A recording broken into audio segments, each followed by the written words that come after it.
this episode, we're going to take a look at the 265-gallon saltwater in-wall aquarium behind me. This episode is, it's about neglect and redemption. So the 265 behind me was actually the first tank that I put in the basement when I first started finishing the basement and putting in the aquariums. But it actually didn't just get moved in here. Everything that was in there was actually in a 360-gallon aquarium, which is a 8-foot by 3-foot footprint, and the 265 behind me is a 7-foot by 2-foot footprint. So as you can imagine, it was kind of overflowing with live rock and corals and fish. You know, it was more than what was intended to go in there. So it ended up being somewhat of a holding tank. And then what ended up happening was I started building out the rest of the fish room. I put up the 125 Asian stream tank. And then I started working on the 3,000 gallon, which, as you can imagine, was pretty all-consuming. And then the 220 gallon Amazon community aquarium. And then I even had the 150 cube. At that time, it wasn't a future reef cube like it's becoming right now. It was a grow out tank for the 3,000 gallon. So at any rate, the 265 behind me, it got neglected. And so the first part of this video, I took some video of what it looked like before I started rejuvenating it about 2 months ago. So what you're seeing here behind me and what you're going to see at the end of this video is how the tank looks 2 months from the first part of this video where I show you with the crappy lights that were on there and just the state of the tank. So you're going to get to see what a change of lights can do and what a little bit of care can do to an aquarium to really turn it around. Again here, nothing major was done other than I changed the lights and I started giving it proper attention now that I have the other tanks up and the basement's finished, and I can really show the tank the proper attention. So it can make a huge difference. All right, the 265 gallon, looking pathetic. Algae on the glass, the rocks. You know, they're live rock. They are healthy, but they don't really look that great like they could.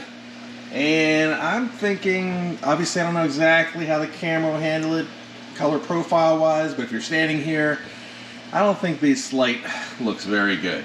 Let's take a look at what we have. So we have two 50-50 sort of generic, sort of black box Amazon China knockoff kind of LED strips, 2 6-foot long ones.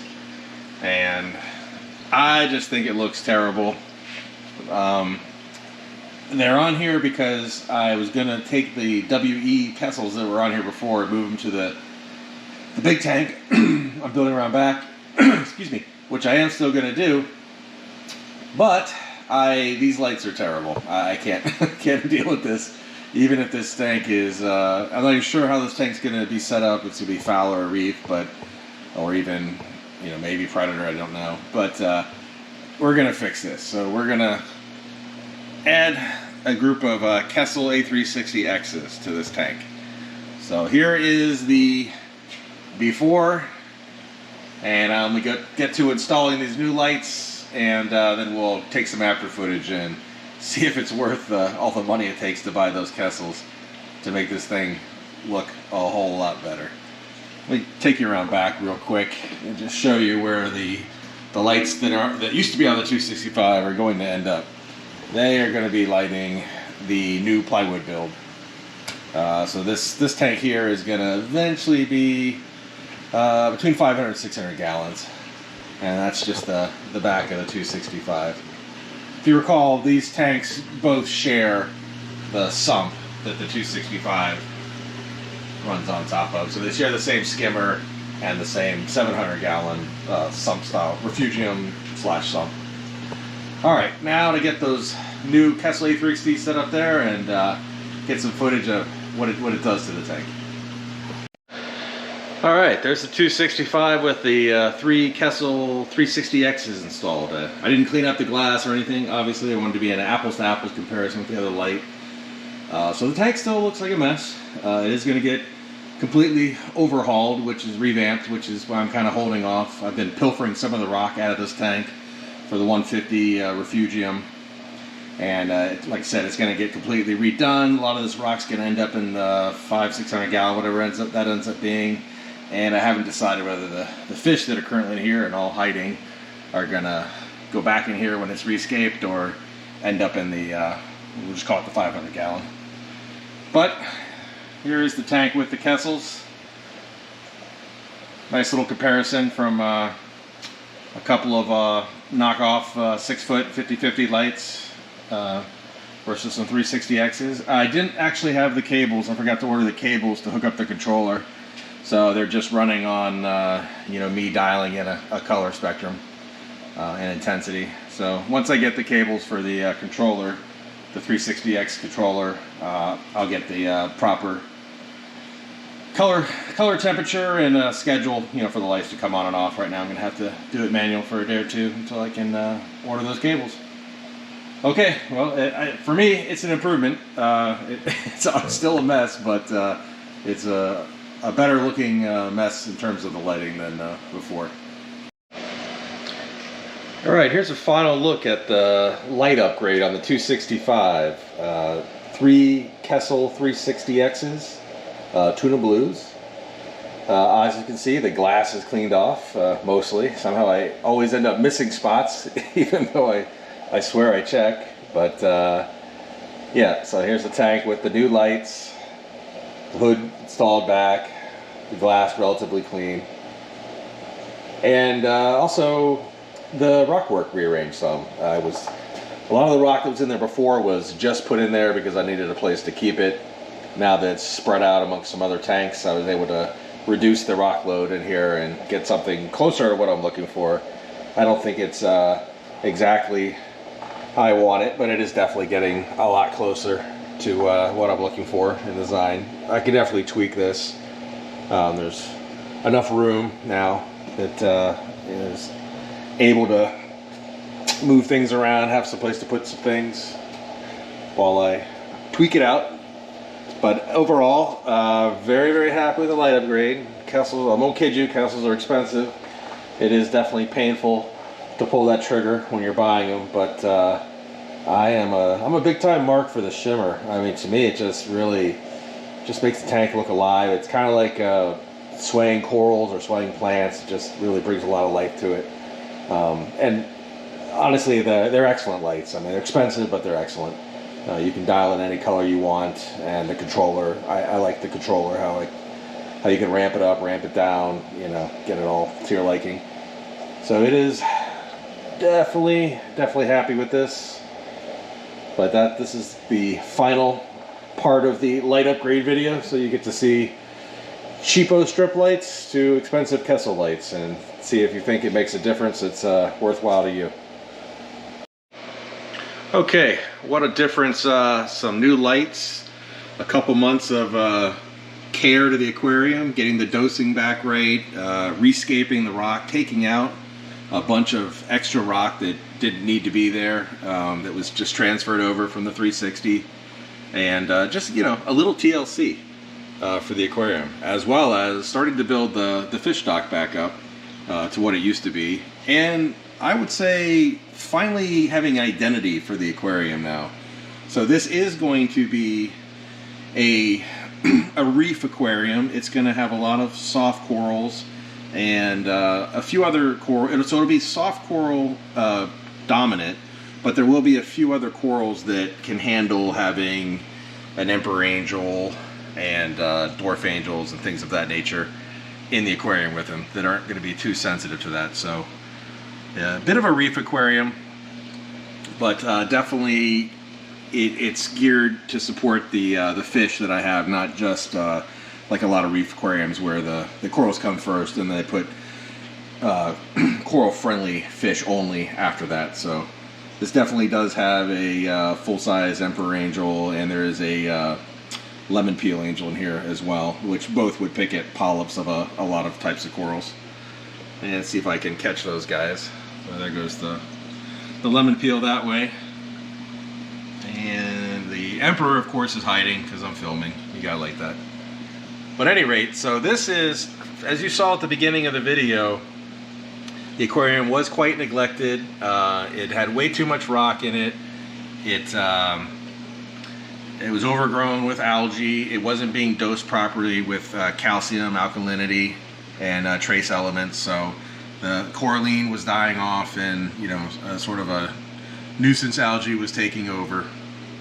But changing the lights out to the Kessels and giving it some TLC in terms of dosing, removing some rock, and cleaning up the tank. It just takes, it's actually been looking this way now for a while, so I would say it probably took about 30 days to turn it around and get it looking like a proper aquarium, get it ready for, so really what I've been waiting for on the corals, adding in more soft corals. There are a few in there that have been in here the entire time, so real troopers there, those guys. They went through some good times and bad times, but really I've just been getting it ready, getting the chemicals balances in the water ready, slowly building up the calcium alkalinity levels to where they're supposed to be, and getting it ready now to be able to add corals. I've also added a few fish. There's a hawkfish that was recently added over there. There was some baby Misbar ocellaris that were added with the large phantom onyx ocellaris clown. There's actually more of the babies. You can see 3 right here, but there's actually 5 altogether. And I'm working on getting them a large anemone. But so far they've been getting along good. The female hasn't been terrorizing the new small clownfish, which can sometimes happen. And then building up the chromis school. And there are a couple other like pseudochromis and other fish. They're hard to see. They can easily disappear in all this rock work, but and there's also a regal tang as well, but he's very small. I think he's hiding in that back corner. Before I was doing this video, I was doing a little work on the tank, so everyone's a little bit spooked. Probably not the best idea to do that before filming, but what can I do?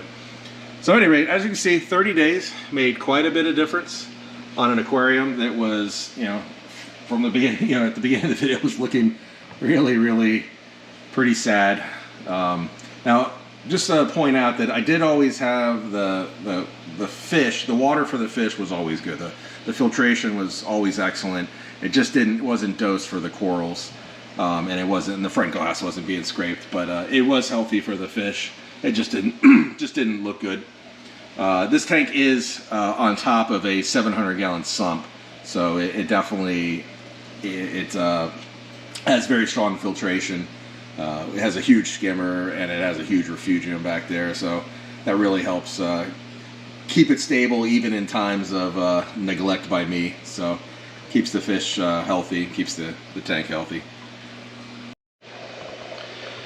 And a little more footage of the tank. I've put in some food, so hopefully get everybody out here out front. You can see all the fish. It looks like they're coming out. So in addition to the clownfish and the chromis, which you could easily see before, there's a yellow-eye coal tang, an emperor angel, the lemon peel, the hawkfish, purple pseudochromis, and up in the top corner there's a very small regal tang. So the fish stock is certainly not complete, but it's coming along. There is a decent core of fish in here. And I have a list of other fish I'm looking on putting in here, but I might start focusing some on the corals. Actually, you can see now the whole little harem of Misbar clown have come out. You can see the hawkfish grabbing some food. But yeah, so I want to focus for a little bit on the building up some corals, some soft corals in here, and an anemone for the clown harem I have there. Hopefully they'll all bond well with a large anemone. So it'll probably be, well, I'm always looking out for the right deal for the right fish, but for now this is probably the group, but there will certainly be more added. And as well as, if you've seen other videos, there is the 600-gallon DIY aquarium that I'm working on behind this one that's going to be tied into the same sump system as this aquarium. So that's definitely taken some time and effort right now, and it's something I have to think about with stocking for both tanks, since they're sharing one big system. and I will be converting the sump from more of a like a sump style with no light, and it basically just has denitrifying bacteria. I'll be switching it over to a refugium, so it'll be lit with macroalgae and more live rock, like in the top aquarium here. So, and it'll be tied into the 600. So I will probably take it easy on the fish stock until I get all those changes made, all that converted over, just to not put stress on the system. It should easily be able to handle it. You're talking right now, it's, say 900 gallons of water volume, and then adding the 600 gallon, you're getting up to 1,400 gallons of, or 1,500 gallons, excuse me, of water volume. So, even though I will be changing things around, which will, in the sump, which will cause a little bit of problems, and putting in new base rock in the 600 gallon, it's still a lot of water volume. So it should be able to weather all those changes without too many spikes or any adverse effects on anybody. But I would feel more comfortable, getting some of that major, construction on the system done before adding too many more fish or corals, just to make sure that the system stays stable. Okay, well that's the 265 as of December of 2020.